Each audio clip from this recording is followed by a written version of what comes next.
मित्र हो, मी डॉक्टर संजीव लिंगवत, महाराष्ट्र राज्य पर्यटन व सांस्कृतिक मंत्रालय महावारसा समिती सिंधुदुर्गचा सदस्य. आपल्यासमोर मार्कंडेश्वर देवस्थान, चांबुर्ली तहसील, गडचिरोली हे दाखवण्याचा प्रयत्न करत आहे.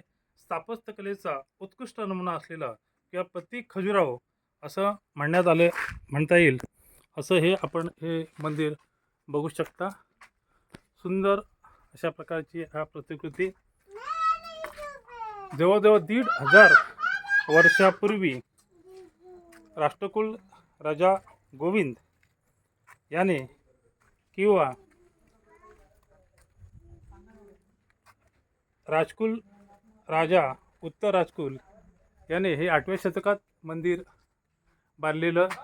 40 एकरमध्ये 24 मंदिरं, याच्यामध्ये पार्वती, शंकर, जगदंबा, चामुंडा,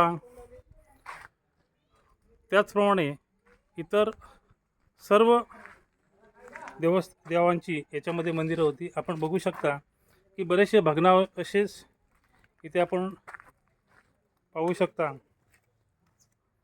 मार्तंड ऋषी याच्या प्रेरणेने हे वैनगंगेच्या तीरावर मंदिर बांधलं असावं असं असल्यामुळे याला मार्तंडेश्वर देवस्थान असं म्हटलं जातं. आपण बघू शकता इथे वरद विनायक मंदिर आहे, घृष्णेश्वर मंदिर आहे. हा इथे वैनगंगेच्या काठावरचा हा गाभारा आपण बघू शकता.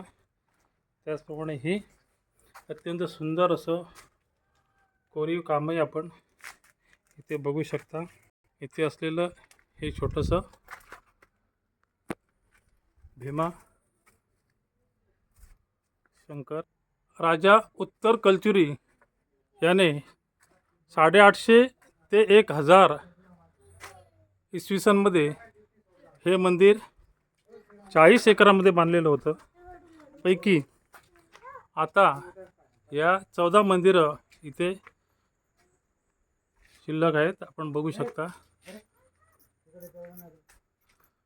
सुंदर असा स्थापत्यकलेचा हा नमुना राष्ट्रीय स्मारक म्हणून घोषित करण्यात आलेला आहे. अशी बरीचशी मंदिरं, म्हणजे जवळजवळ 14 मंदिरं ह्या एरियामध्ये आहेत. अत्यंत उत्कृष्ट अशी गडचिरोली जिल्ह्यातील चांबुर्ली तहसीलमधील मार्कंडेय ह्या गावात हे मंदिर वसलेलं असून अत्यंत सुंदर असं हे मंदिर आहे. चामोर्शी तहसील येथील हे मंदिर पाहण्यासाठी दूरदूरून लोक येतात. अत्यंत उत्कृष्ट असा हा खजुराहोला प्रतीक खजुराहो म्हणता येईल अशा प्रकारचं हे शिल्प आहे. हा आपण नंदी बघू शकता. त्याचप्रमाणे अशा प्रकारची शिल्पकला या ठिकाणी अस्तित्व. संपूर्णपणे अशा प्रकारची डिझाईन आपल्याला नक्षी ते बघायला मिळते.